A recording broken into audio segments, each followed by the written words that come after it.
선한 사람 TV를 애청하고 계시는 국내외에 계시는 성도 여러분, 주 예수 그리스도의 이름으로 여러분 가족과 섬기는 교회와 하는 모든 사역에 주님의 인도하심이 늘 동재하시기를 기원합니다. 오늘도 계속해서 9번째 시간이 되겠습니다. 특별히 오늘의 주제는 바울의 소명과 회개입니다. 저는 인간 바울의 일생을 말하면서 바울의 그 소명, 부르심과 회개를 언급해 오고 있는데 왜 이 주제를 언급했는가를 성경적으로 설명하고 있습니다. 오늘 우리의 신앙생활의 로정에 있어서 이러한 한 걸음 두 걸음, 한 단계 두 단계 우리의 신앙의 정진도 이러한 단계를 거쳐갈 때 꼭대기를 정복할 수 있듯이 우리의 신앙의 승리도 그게 있는 줄로 생각합니다. 말씀을 잘 경청해 주시기를 바랍니다. 기독교는 예수 그리스도를 믿음으로 구원을 얻는다는 것을 강조하는 종교입니다. 기독교에서 구원을 등한시하는 것은 있을 수 없는 일입니다. 기독교 신학의 중심을 이루는 조직신학에서도 구원론을 매우 중요하게 취급하고 있습니다. 다시 말하지만 구원론은 기독교 신학의 중심입니다. 그래서 구원을 얻는데 순서, 즉 단계가 있는가 없는가 하는 것을 다루어 보겠습니다. 어떤 학자는 단계를 거쳐야 한다고 주장하는데 성경에 이러한 순서가 명확하게 기록되어 있다는 것입니다. 어떤 학자는 믿음으로 한번 구원받은 사람은 순서, 즉 단계를 거칠 필요가 없다고 주장합니다. 그 구원의 순서를 지지하는 성경 몇 군데가 있습니다. 에베소 1장 5절 그 기쁘신 뜻대로 우리를 예정하사 예수 그리스도로 말미암아 자기의 아들들이 되게 하시으니 요한복음 1장 12절에 영접하는 자 곧 그 이름을 믿는 자들에게는 하나님의 자녀가 되는 권세를 주셨으니 로마서 8장 29절에서 30절 하나님이 미리 아신 자들을 또한 그 아들의 형상을 본받게 하기 위하여 미리 정하셨으니 이는 그로 많은 형제 중에서 맏아들이 되게 하려 하심이니라. 또 미리 정하신 그들을 또한 부르시고 부르신 그들을 또한 의롭다 하시고 의롭다 하신 그들을 또한 영화롭게 하셨나니라 라고 했습니다. 장로교회에서 가장 귀하게 여기는 켈빈의 기독교 강요에서 구원의 순서에 대해서 분명히 밝히고 있습니다. 로마서 8장 30절 또 미리 정하신 그들을 또한 부르시고 부르신 그들을 또한 의롭다 하시고 의롭다 하신 그들을 또한 영화롭게 하셨나니라. 하나님은 우리의 구원을 단계적으로 완성하시는 것이 틀림없습니다. 이 사역을 켈빈은 그의 책 기독교 강요에서 하나님은 자기 백성을 긍휼히 여기심으로서만 자신의 생명 안에 받아들이신다. 그러나 그들이 생명을 소유하게 될 때까지 정하신 순서에 따라 그들 안에서 자신의 구원 사역을 완수시키기 위해서 선행의 경주를 통해서 그것을 소유하도록 그들을 인도하신다라고 했습니다. 이근삼 박사께서도 그의 책 개혁주의 조직신학 개요 넘버2에서 구원의 순서를 밝히고 있습니다. 그 첫째는 소명, 부르심의 외적 소명과 내적 소명으로 나누는데 특별히 내적 소명은 불가항력적인 은혜가 뒤따른다고 했습니다.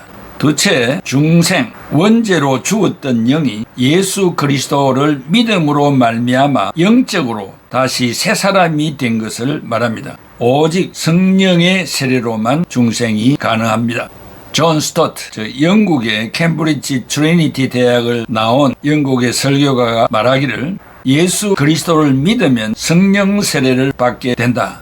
추가적인 성령 세례는 없다고 했습니다. 다만 성령 충만을 위하여 성경 말씀에 귀를 기울이며 깨어 있어야 한다고 하였습니다.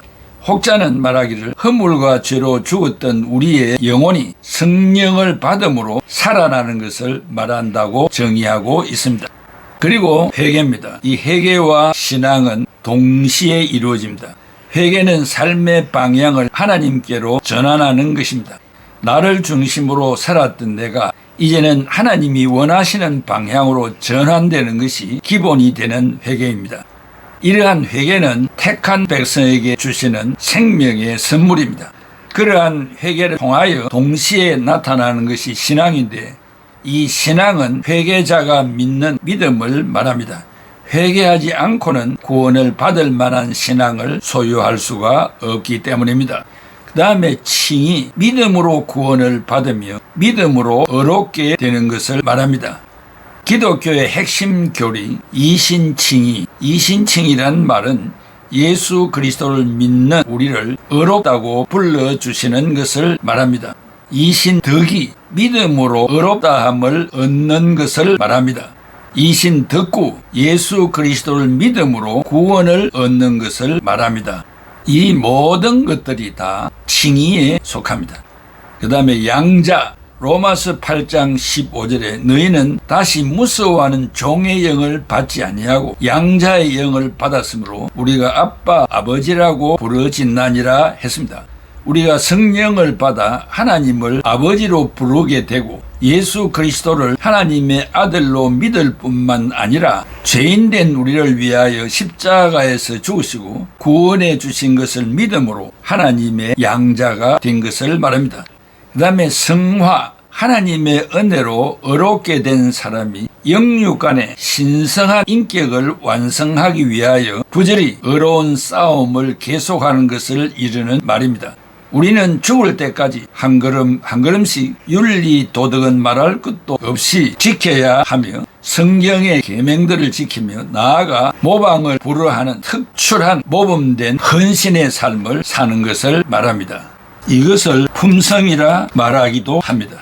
그 다음에 견인, 성격이 북받쳐 오르는 폭발의 순간도 참고 명예훼손의 사회적 손실도 참고 십자가를 질 수밖에 없는 신앙의 현장에서도 굳게 참고 견디는 것입니다. 신앙을 지키기 위한 인내는 죽음까지 내놓는 인내가 필요합니다. 즉 견인은 인내를 말한다는 것입니다. 그 다음에 영화, 성도가 죽어 변화의 몸으로 영원히 사는 것인데 영화는 구속의 전 과정을 완성하는 마지막 순서입니다. 즉 구원의 완성을 말합니다. 성도가 사망하면 성도의 영이 거룩으로 완전해지고 주님의 존전에 즉시 가는 것은 사실입니다.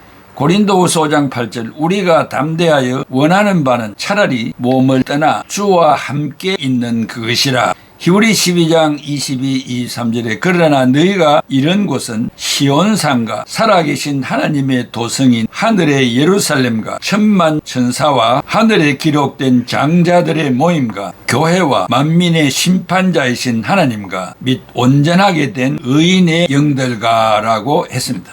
이상과 같이 이 8가지 순서를 암송해 두면 좋겠습니다. 내가 이러한 순서를 거쳐 어느 단계에 이르렀는가 한번 기도하면서 생각해 보시길 바라고, 그리고 바울이 소아시아 7교회에 보낸 서신서에 자신의 소명과 회개가 어떠한 결과를 낳았는가를 입증하며 성도들의 전도와 선교에 자기 자신이 모델로 활용하기를 바라는 부탁이었습니다. 사랑하는 애청자 여러분, 우리가 예수 그리스도를 믿을 때 맨 처음 소명입니다. 부름을 받는 것입니다. 이 첫 번째 단계를 우리 스스로가 잘 알고 있어야 합니다. 여러분들은 언제 어디서 하나님의 부름을 받았습니까? 누구를 통하여 받았습니까? 또 어떠한 형편에 있을 때 받았습니까? 또한 부름을 받았을 때 내가 어떻게 반응했습니까? 사도 바울을 생각하면서 여러분 자신은 어떠했는가를 한번 점검해 보셔야 합니다. 이 소명, 내가 누구누구를 통하여 또 아니면 질병을 통하여 사업을 통하여 어떠한 모습으로 나타났든지 하나님을 찾게 되었고 하나님을 신앙하게 되었다면 내 자신이 어떻게 반응하여 주님을 어떻게 나의 구주로 영접하여 믿게 되었는가, 부르심과 신앙이 동시에 어떻게 믹사가 되어서 온전한 크리스찬이 되었는가 하는 것들을 한번 생각해 보는 기회가 되면 좋겠습니다. 사도 바울이 다메섹 도성에서 하늘의 강권적인 그런 역사로, 그 사도 바울은 인간적인 방법으로 불러낼 수가 없습니다. 3살 때부터 율법을 암송하고 배우고 최고의 학문을 학습하여서 온전한 율법주의자가 되었습니다. 또 이것을 가르치고 많은 사람들에게 교육해온 사람입니다. 인간의 방법으로는 그를 불러낼 수 없습니다. 그래서 하나님이 부활하신 예수님이 정오의 시간에 햇빛보다 더 밝은 하늘의 광채로 그를 거꾸로 틀어서 3일 동안 식음을 전폐시켜 식물인간이 되고 입이 있어도 먹을 수 없고 눈이 있어도 볼 수 없고 귀가 있어도 들을 수 없는 형편에 이르러서 하나님이 아나니아를 통하여 그에게 안수하여 보게 하시고 먹게 하시고 듣게 하셔서 자기 자신의 정체를 드디어 깨닫게 되어서 부활의 주님을 두 눈으로 똑똑히 볼 수 있었습니다. 더 이상 0.0001% 의심 없이 부활하신 주님이시구나. 내가 그렇게 나사렛 예수를 죄악시하고 악마하고 사탄의 괴수로 생각했는데 내 인생 잘못 살았구나. 가슴을 치며 회개하고 변하여 새 사람 되었습니다.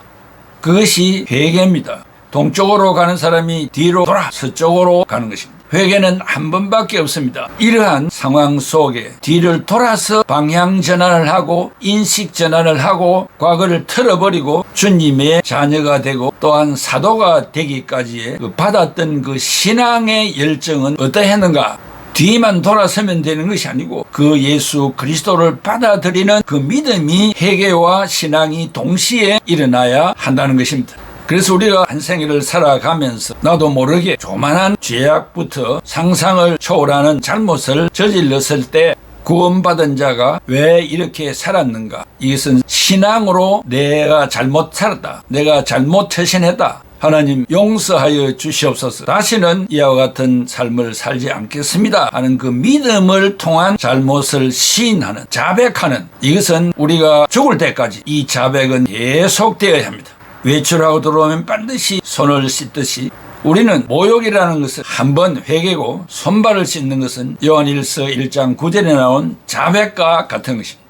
이런 것들을 잘 구별해야 되는데 우리 한국교회는 회개와 자백을 동시에 회개로 도매금으로 넘어가고 있습니다만은 어쩔 수 없는 일이고 우리의 신앙의 마음가짐은 이미 나는 모욕하고 방향을 전환한 단회적인 것으로 완전히 하나님의 사람이 되었다는 이 회개의 정신을 가지고 우리의 삶에 죄성이 있는 나의 실수를 하나님 앞에 늘 고백하는 것은 자백이다.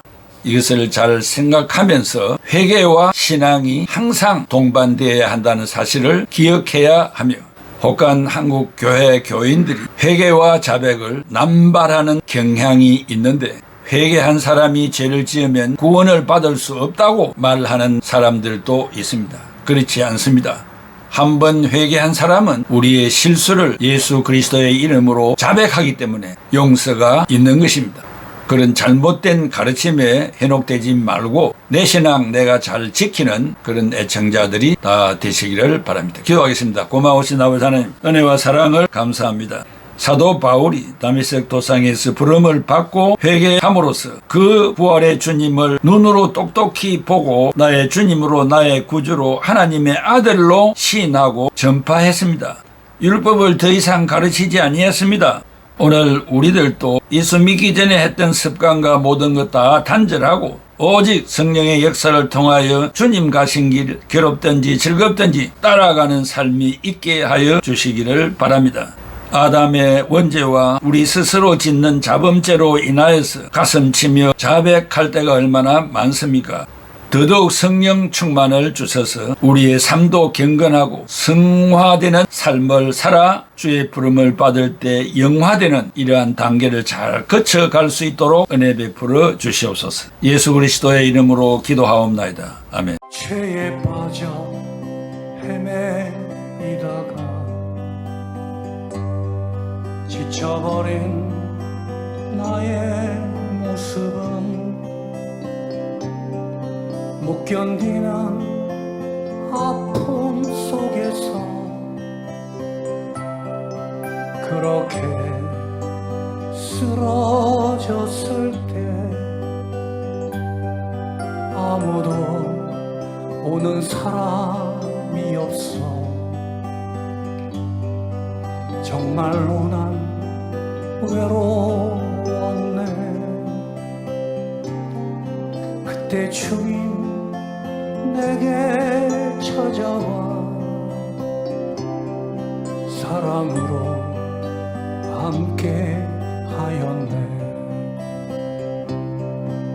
병든 자연의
주님이 날 부르실 때에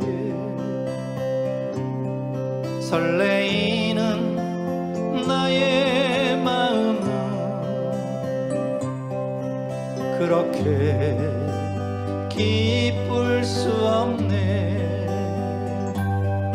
이제 나도 주님 위하여 내 모든 것 다 드리리. 내가 가진 모든 것들을 아낌없이 주께